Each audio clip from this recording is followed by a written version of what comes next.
শতরূপে সারদা বই থেকে পাঠ। বিষয় পঞ্চপ্রদীপে মাতৃদর্শন।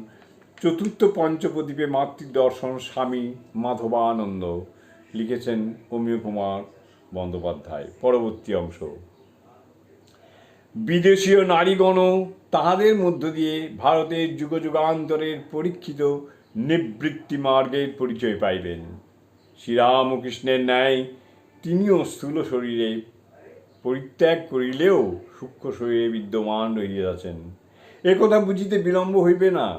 শ্রীরামকৃষ্ণের আরব্ধ জীবোদ্ধার কার্য সম্পূর্ণ করিবার জন্যই তিনি পতির অদর্শনের অত দীর্ঘকাল পর্যন্ত স্বেচ্ছায় মায়াবন্ধন গ্রহণ করিয়া ধরাধামে অবস্থান করিয়াছিলেন। ধর্মজগতের ইতিহাসে তাহার তুলনা মেলে না। শিবশক্তির এই অপূর্ব লীলা অনুধ্যান করিবার সুযোগ পাইয়া আমরা সকলেই ধন্য হইয়াছি। জননীং শারদাং দেবীং রামকৃষ্ণং জগদ্গুরুং পাদপদ্মে তয়ো শ্রিত্বা প্রণমামি মুহুর্মুহুঃ। জয় মা।